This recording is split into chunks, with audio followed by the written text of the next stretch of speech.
भारत छोड़ो न्याय यात्रा में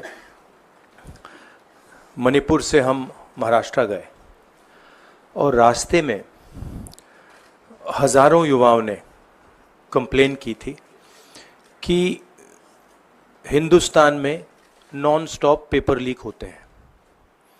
और आज आप सबको मालूम है कि नीट पेपर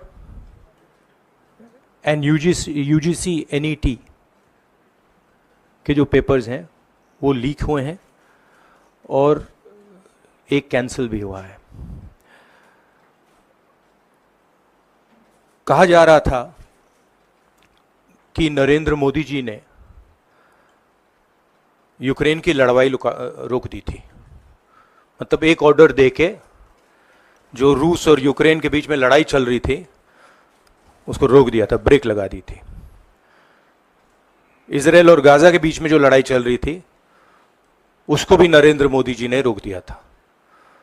मगर किसी ना किसी कारण जो हिंदुस्तान में पेपर लीक हो रहे हैं उसको नरेंद्र मोदी रोक नहीं पा रहे हैं या रोकना नहीं चाहते हैं।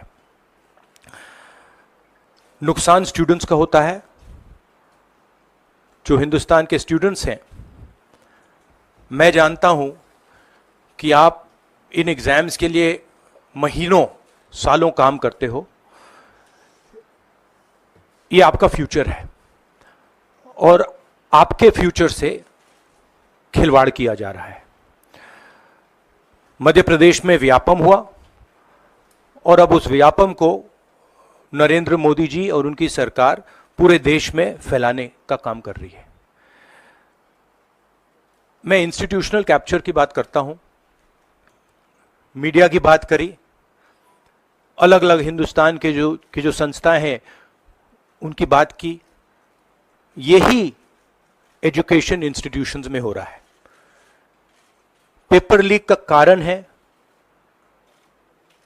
कि सारे के सारे वाइस चांसलर्स, एजुकेशन सिस्टम को बीजेपी के लोगों ने, उनके पेरेंट ऑर्गेनाइजेशन ने कैप्चर कर रखा है।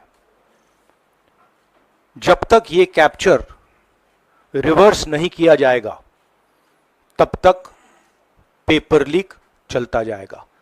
इस कैप्चर को फैसिलिटेट नरेंद्र मोदी जी ने किया है और ये एक एंटी नेशनल एक्टिविटी है क्योंकि ये देश का भविष्य है और इससे हिंदुस्तान के युवाओं को, स्टूडेंट्स को जबरदस्त चोट पड़ती है।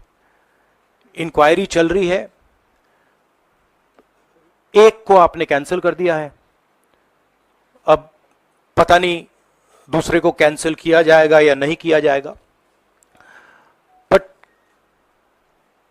कोई ना कोई तो इसके लिए जिम्मेदार है और उनको एकदम पकड़ा जाना चाहिए और उन पे एक्शन लिया जाना चाहिए। फार्मूला हमारे मैनिफेस्टो में हमने लिखा था, देखिए 2-3 चीजें हैं। सबसे पहले जो शिक्षा का सिस्टम है उसको एक संगठन ने कैप्चर कर रखा है। अपने लोगों को हर पोस्ट पे यही डालते हैं। वाइस चांसलर्स की लिस्ट निकाल लीजिए, पता लग जाएगा। तो इसको रिवर्स करना होगा। दूसरी बात, मैनिफेस्टो में हमने साफ कहा कि पेपर लीक होने के बाद कार्रवाई करना एक बात है, बहुत जरूरी है और स्ट्रिक्ट से स्ट्रिक्ट कार्रवाई होनी चाहिए।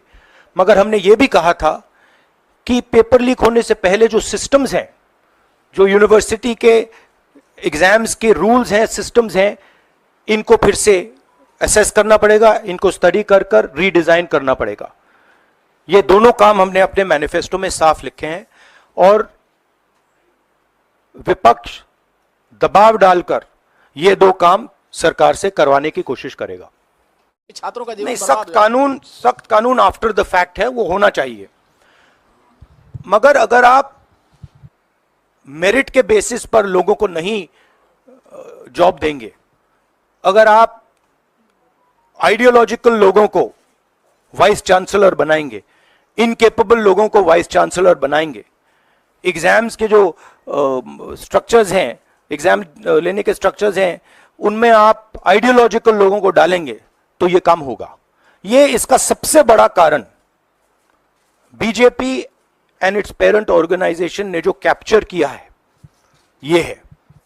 और अगर आप कल्प्रिट ढूंढना चाहते हैं तो मैं आपको बताता हूं, जिन लोगों ने हिंदुस्तान के इंस्टीट्यूशंस को डिस्ट्रॉय किया है, जो पहले ऑब्जेक्टिव हुआ करते थे, इम्पार्शल हुआ करते थे, वो आज इम्पार्शल नहीं है, ऑब्जेक्टिव नहीं है, आइडियोलॉजिकल बना दिए गए हैं और मीडियोकर लोगों को इन इंस्टीट्यूशंस में बैठा दिया गया है। इसका मेन कारण यह है, और इसका आप एपिसेंटर देखिए,